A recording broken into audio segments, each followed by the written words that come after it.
Hapon mga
Okay, magandang hapon sa inyo mga kakartada. Ako nga pala ang inyong kakartada, kakartadang J, at kasama natin ngayon sa kabilang linya ang ating kakartadang Lin. Hi guys, Kartadang Lin, nandito po sa inyong harapan.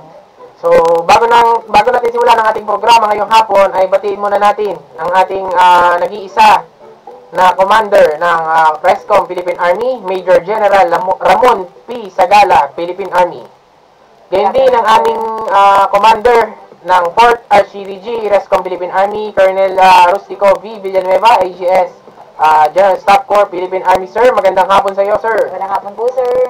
Magandang hapon din sa ating Deputy Group Commander na si Colonel Roberto Q. Bitasula, Infantry General Staff Corps, Philippine Army. Magandang hapon sa inyo, sir. At siya din ay, para sa kalaman ng lahat, siya din ay ang aming 4 Office Director at the same time ang ating Deputy Group Commander. Okay? So, gayon din ang ating Colonel Siriaco A. Lomase, Infantry Philippine Army, na siyang ating 402nd CDC Director. Magandang hapon sa iyo, sir, at mabuhay kayo dyan sa Cavite. Gayon din ang ating Lieutenant Colonel Robbie P. Taclob, no? Siya ang ating 403rd CDC Director. Major Jason B. Torino, Infantry Philippine Army, ang ating Executive Officer at the same time ang ating Personal Officer dito sa 4th RCDG. Magandang hapon din sa iyo, Major Eric A. Estedola ng 404th CDC. Mabuhay kayo dyan sa Quezon. Okay, and magandang hapon din kay idol ko, Captain Alvin R. Mendoza, Infantry Philippine Army. Magandang hapon sa iyo, Sir Asyong. Magandang hapon din kay Captain Ritzel Paklibar, Infantry Philippine Army. Sir, magandang hapon sa inyong lahat. At bilang highlights ngayong hapon sa programa natin ay kasama natin ngayon si Kartadang Lin upang bigyan tayo ng ilang mga highlights patungkol sa National Reservist Week. So, Kartadang Lin, ano nga ba yung mga highlights natin dyan sa National Reservist Week? So, magandang hapon po sa ating lahat. Muli po, ito po si Kartadang Lin at yung segment po natin ngayon ay magta-topic or magta-tackle tayo all about National Reservist Week 2025. So, may team po tayo ngayon, ang katuwang sa kapayapaan at kaunlaran ng bagong Pilipinas. So, ika-46 National Reservist Week na natin ito, Jay, no? Apo. And yun nga, meron tayong dalawang part yan ng activity. Meron tayong pre-activity and ikalawa naman yung culmination ng NRW 2025. So, dito sa natin, ang ating phase 1 or yung pre-NRW, marami tayong series of activities na katulad ng outreach program na ginawa noong 09 August 2025 sa bawat RCDGs, no? Nationwide po yun.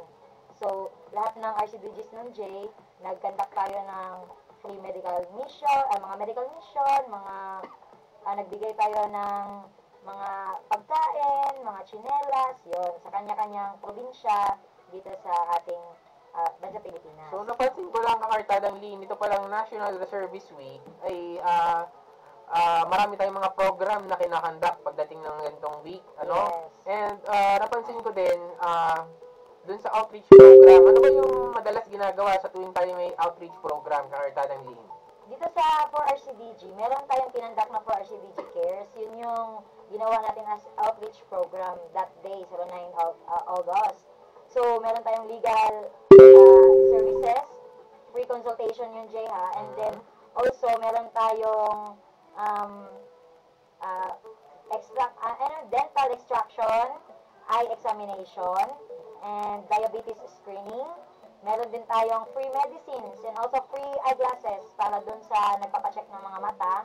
And also meron tayong gift giving with our volunteers. So yun ang bali Jay, priority natin doon is ating mga reservists since sila yung voluntaryong at saka bagong bayani. Kaya sila yung naging priority natin sa ating medical mission, and at the same time, yung mga dependents nila. So, ito palang outreach program ay libre lang nating binibigay sa mga tao or sa mga reservists na member ng ating community. Yes, dito sa Calabarzon region. And also, nagpapasalamat po kami sa lahat ng aming mga stakeholders, yung mga lahat po nagbigay ng tulong, yung mga nagsilbi during the 4RCDG Cares that day po. Marami tayo voluntaryo Jay ng mga doktor, mga dentista, mga attorneys, nandito sila Jay. So mabuhay silang lahat, kakartadang Lin, kasi sila yung bida yung National Reservist Week, sila to volunteer silang nagbibigay ng tulong, serbisyo sa kapwa natin, mamamayan ng Calabarzon, especially dito sa 4RCDG sa Laguna. Pero hindi naman yun, kasi lahat ng CBCs, pumunta sila dito para maka-avail ng mga services natin. Kaya talagang malaking tulong, lalo na libre, di ba? Mahal na din yung magpapulot din sa labas, gano'n. Okay, kapartadang Lin, bukod sa outreach program, ano pa ba yung ibang activities na sinasagawa natin sa tuwing tayo ay dumaraan sa National Reservist Week natin? Yun, meron din tayong video contest and also essay writing contest, which is, yun nga, sinalihan ng ating mga ROTC cadets, yung mga talented natin ng mga ROTC cadets. Yun, meron tayong entry doon, and then hindi pa naman kung sino yung nanalo noon. And also, meron tayong Reserve Force Caravan, wherein pwede silang mag-update ng kanilang RSOI, mag-process ng kanilang reservist ID, para magkaroon sila ng kanilang reservist ID. And also, yung last, meron tayong fun run doon sa Solcom, Southern Luzon Command, last 30 August 2025. Yun, parang nationwide din yun, pero iba-iba lang yung lugar nun. So, kakartadang Lin, ito palang NRW ay activities nito is all about reservists. Yes. It involves the reservists. Yes, reservists from Philippine Army, Philippine Navy, and Philippine Air Force. Yung tatlong branch na ating Okay, AFP. so talagang ito ay pang national level talaga, National Reservist Week. Opo, So, Luzon, Visayas, Mindanao. Dahil dyan, kakartadang Lin, itong National Reservist Week pala ay ang bida dito, itong ating mga reservists. Kasi ang mga reservists natin, hindi lang sila yung mga regular na sundalo, sila yung mga voluntaryong tumutulong sa atin sa community. Sila yung mga teacher, doktor, at iba't iba pa mga profesyon dito sa ating komunidad. Yes. So, mabuhay silang lahat dahil sa kanilang mga volunteers na ginagawa or sa pagboboluntaryong ginagawa. Mabuhay kayong lahat, kung sino-sino kayo na mga reservists and volunteers. So yun, Gino, hindi lang naman yun more on, yun nga, yung natin, marami naman tayo, ang mission natin sa reservice is, yung una is to provide base for expansion sa AFP in case of war, invasion, or rebellion. So, kung ano mang mangyari sa Pilipinas, kung maubos man yung mga regular troops natin, andyan yung mga reservists. Kaya yung ngayon, yung mga reservists natin ay always nag-undergo ng training, ng marksmanship, para hindi makalimutan kung paano maghawak ng baril, And also, yun nga, parang minamuscle, ano yan, yung inaano yung brain mo para during Tinitrain. tinitrain yung ano mo, yung katawan mo, yung utak mo, or during the event of war, always ready. Hindi na yung dun pa kayo magtra-training. Kumbaga, always handa tayo. So, yung mga reservists natin dyan ay laging handa. Tama ba, Cartalalin? Yes. So, ngayong National Reservist Week ay narito tayo upang i-honor and bigyan sila ng recognition. Sa pag-celebrate ng ating National Reservist Week, andyan yung pag-honor sa kanilang mga sacrifices and contributions. Ano ba yung way ng Philippine Army upang bigyan sila ng honor and recognition? Yun, Jay, no? Yun, katulad ngayon na nagkakaroon tayo ng ganitong aktibidades, which is meron niyang malaking event, which is bukas nga yung culmination natin, doon sa Camp General Emilio Aguinaldo, Quezon City. So, lahat tayo ay, kumbaga, hindi man tayo makaka-attend doon personally, pero meron syempre, meron na tayong live streams, ganyan. And then, meron tayong mga best doon na pinapadala. Magpapasa tayo ng mga best ROTC, best reservist, best, something mga ganun, best unit, reserve unit. So, meron tayong ganun na mga awardings. And also, meron din tayong mga, yun nga, yung pinagawa sa atin kanina na Reserve Force Caravan, which is yung ID nila para makatulong din sa kanila na magkaroon sila ng ID sa mga wala pang ID. So, Kartadang Lin, ito palang si Philippine Army, talagang inilaan itong National Reservist Week upang bigyan natin ng recognition itong mga volunteers natin. Ano? And also, Jay, yung pinaka-main talaga na purpose ng NRW is to account our reserve force from the regular, ano ba yung standby and ready reserve. Yun yung i-account, yun yung pinaka-mission talaga nitong NRW natin. Para ma-account natin kung ilan ba talaga yung ready reserve ng ating, Philippine Army, ng Philippine Navy, ng Philippine Air Force, and also, kung hindi, meron din tayong standby reserve kasi. So, yun sila is ina-account din natin. Yung mga walang data, kinukuha na natin ang data para in terms of kailangan na natin sila, andyan lang sila, meron tayong contact number nila. Ganun.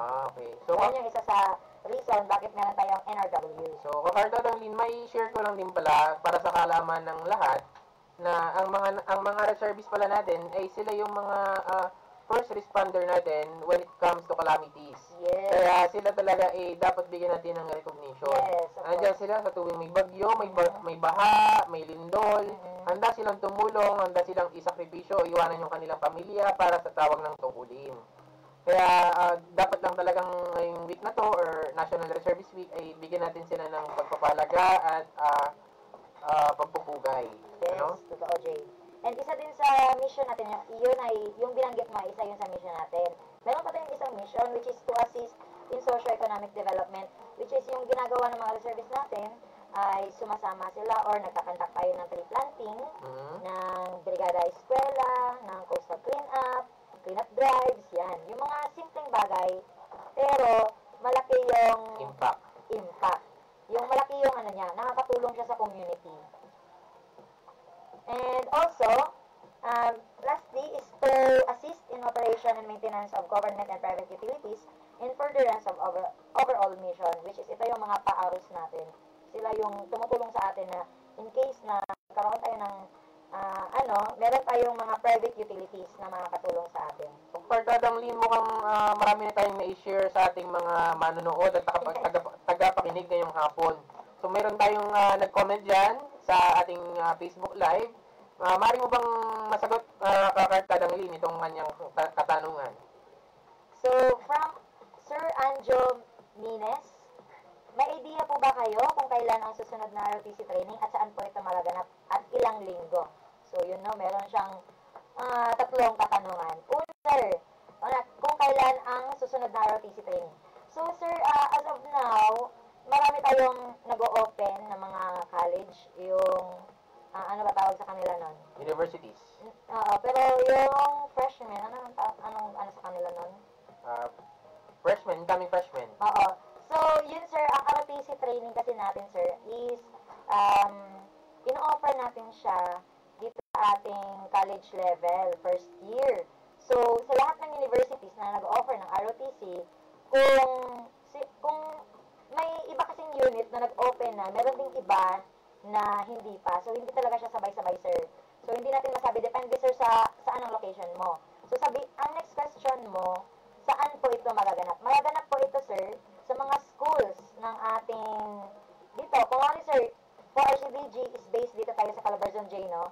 So, lahat ng schools dito sa Calabarzon, from Cavite, Laguna, Rizal, Batangas, and Quezon, Private or public? Meron yan silang mga NSTP. So, dyan sa NSTP, meron tayong CWTS, ROTC, and LTS. So, kung gusto ng anak mo, sir, or kayo mismo na mag-ROTC, ipiliin nila yung ROTC, sir, doon sa NSTP na yon. Pero depende pa rin yun sa school kasi kung nag-open na siya or hindi pa. Yun. So, kung hindi pa nag-open, much better kasi makaka-enroll pa siya. Pero kung nag-open na and then ng consecutive days ng training day, hindi ko lang alam kung ano na yon, kung pwede pa ba yung mag-insert or not. And also, ilang linggo, sir, for information, ang ating ROTC is composed of MS1 and MS2 na kinakandak for the whole first year. I mean, for the whole duration ng pag-first year mo. So, first sem and second sem yun, sir. Kaya, meron tayong MS1 for the first sem and MS2 for the second sem. So, yun po yung alam ko na sagot, sir, sa ano mo. Pero meron din tayong isang ROTC training gym, no? Hindi ko lang alam, baka ito yung mini, sir. Yung RCT Arap. Oo, tama. Yun. Yun naman, sir, is for advanced ROTC naman yun, sir, na gaganapin dito sa aming 4RCDG, headquarters 4RCDG.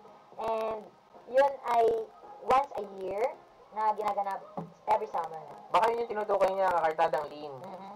Baka yung tinutukoy niya yung RCT Arap. Kasi hindi masyadong na-specify ni sir kung ano pa. So, sana nasagot namin yung tanong mo, sir. And, kakartadaling, mabalik tayo sa ating usapan sa National Service Week.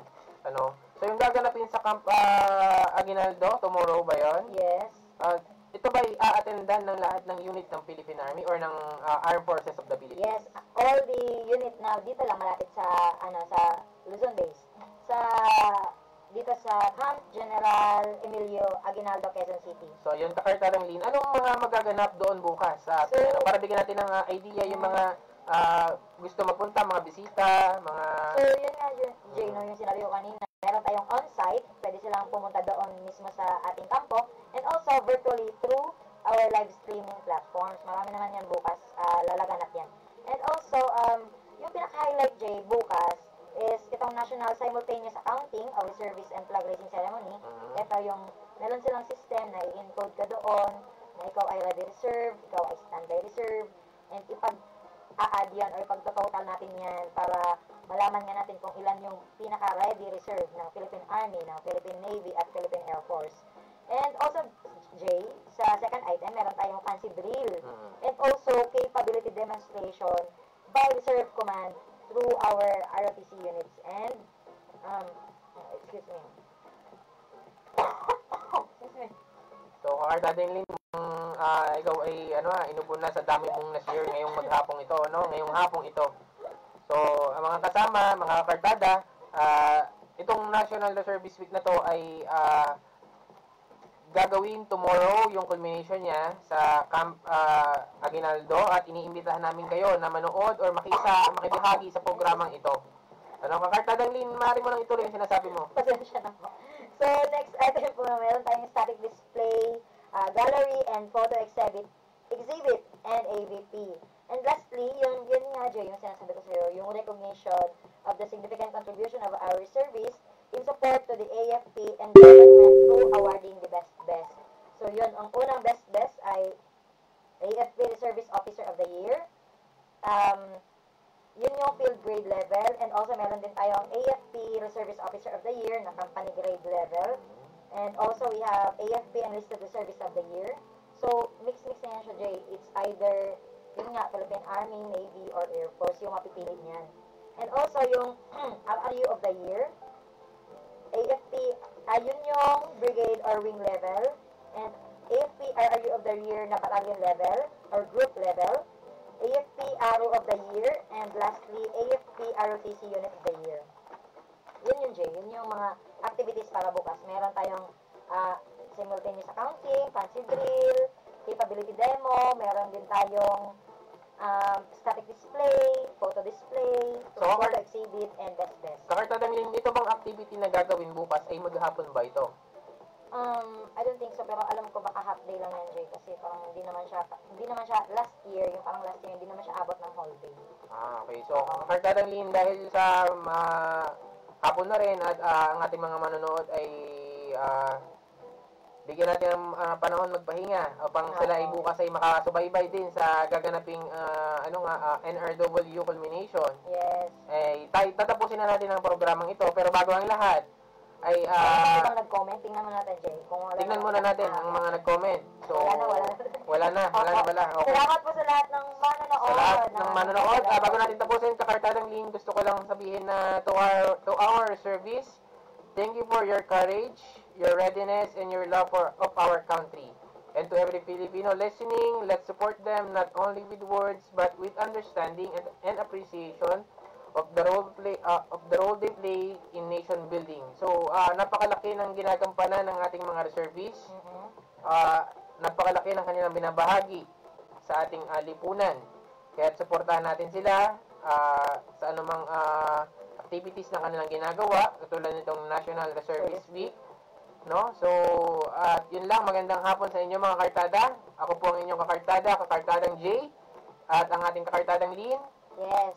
So, sa lahat po ng mga may katanungan pa, ipa-flash po namin yung how to become a reservist para po sa lahat po ng mga nandoon na po yung lahat ng information na makukuha ninyo.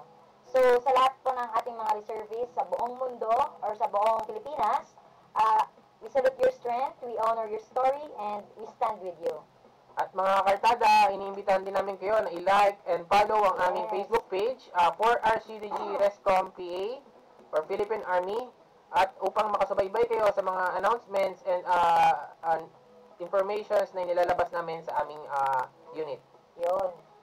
So, yun lang po. Mabuhay ang lakawal at mabuhay ang sandatang lakas ng Pilipinas. Mabuhay ang 4RCDG.